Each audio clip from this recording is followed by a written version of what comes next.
दोस्तों, अगर आप भी पेंशन लेते हैं तो ये अपडेट आपके लिए बेहद ज़रूरी है। सरकार ने पेंशन को लेकर कुछ सख्त नियम लागू कर दिए हैं और अगर आपने इन्हें नज़रअंदाज किया तो आपकी पेंशन रुक सकती है। साथ ही पेंशन की रकम को लेकर बड़ी खबर सामने आ रही है। आप देख रहे हैं MS नेटवर्क। दोस्तों, इस समय देश भर के सभी पेंशन धारकों के लिए एक बड़ी अपडेट सामने आई है। अगर आप विद्या पेंशन या वैद्य पेंशन या दिव्यांग पेंशन का लाभ ले रहे हैं तो यह जानकारी आपके लिए बेहद ज़रूरी है, क्योंकि अब पेंशन से जुड़े कुछ नए और सख्त नियम लागू किए जा रहे हैं और साथ ही पेंशन की राशि बढ़ाने को लेकर भी चर्चा तेज हो गई है। अगर अभी की स्थिति देखें तो अलग अलग राज्यों में पेंशन की रकम काफ़ी कम है। कई 1000, कई 1100 और कुछ राज्यों में इससे भी कम राशि मिलती है। लेकिन अब खबर आ रही है कि राज्यों में पेंशन बढ़ाने पर विचार चल रही है। साथ ही वन नेशन वन पेंशन जैसे सिस्टम को लेकर भी चर्चा हो रही है, जिससे पूरे देश में एक समान पेंशन व्यवस्था लागू हो सके। सबसे ज़रूरी बात, अगर आप इन नियमों को नहीं जानते या नज़रअंदाज करते हैं तो इसका सीधा असर आपकी पेंशन पर पड़ सकता है। इसलिए वीडियो को अंत तक ज़रूर देखें। अब बात करते हैं सबसे बड़े फैसले की। हाल ही में सुप्रीम कोर्ट की तरफ से साफ कहा गया है कि जो भी पत्र पेंशन धारक है उनकी पेंशन बिना कारण बंद नहीं की जा सकती है। अगर आप योग्य है तो आपकी पेंशन लगातार मिलती रहनी चाहिए। इसके अलावा ये भी कहा गया कि जांच के नाम पर लोगों को बार बार परेशान नहीं किया जाना चाहिए। अक्सर देखा गया है कि लोगों को हर कुछ महीने में DBT, KYC या जीवन प्रमाण पत्र के नाम पर बार बार ऑफिस के चक्कर लगाने पड़ते हैं।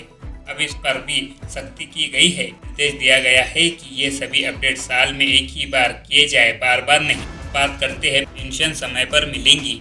अब एक और बड़ी समस्या पर ध्यान दिया गया है, पेंशन लेट ना आना।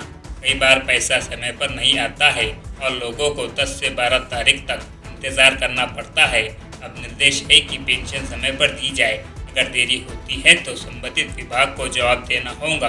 रुके हुए पेंशन वालों के लिए राहत, अगर आपकी पेंशन 2 से 3 महीने से नहीं आई है तो अब आपको एक साथ पूरा पैसा मिल सकता है। जैसे अगर 1000 महीना पेंशन है, 3 महीने से नहीं आई है तो 3000 एक साथ मिल सकते हैं। लेकिन ये सुविधा उन्हीं लोगों को मिलेंगी जिनकी पेंशन वास्तव में रुकी हुई है। अब जानिए 10 ज़रूरी नियम। सबसे पहला नियम, आधार कार्ड अनिवार्य है और इसे मोबाइल व बैंक खाते से लिंक करना ज़रूरी है। बैंक KYC पूरा होना चाहिए। हर साल जीवन प्रमाण पत्र देना अनिवार्य रहेगा। DBT एक्टिव होना ज़रूरी है, तभी पैसा खाते में आएगा। डिजिटल वेरिफिकेशन सख्त, अब उम्र की जांच भी डिजिटल तरीके से की जा रही है। अगर आपकी उम्र 60 साल से कम है तो आप विद्या पेंशन के लिए पात्र नहीं होंगे और आधार कार्ड में उम्र सही होना भी ज़रूरी है। विद्या पेंशन में सख्ती, अगर कोई महिला दोबारा शादी कर चुकी है और फिर भी पेंशन ले रही है तो ये नियमों के खिलाफ है। ऐसे मामलों में पेंशन बंद हो सकती है और पेनल्टी भी लग सकती है। दिव्यांग पेंशन अपडेट, अब केवल वही लोग पात्र होंगे जिनकी दिव्यांगता ये परिषद के अनुसार है। गलत तरीके से सर्टिफिकेट बनवाने वालों पर सख्त कार्रवाई की जाएगी। बैंक और खाता सुविधा, अब बैंक बदलना आसान हो गया है। आप अपनी पेंशन किसी भी दूसरे बैंक में ट्रांसफर कर सकते हैं।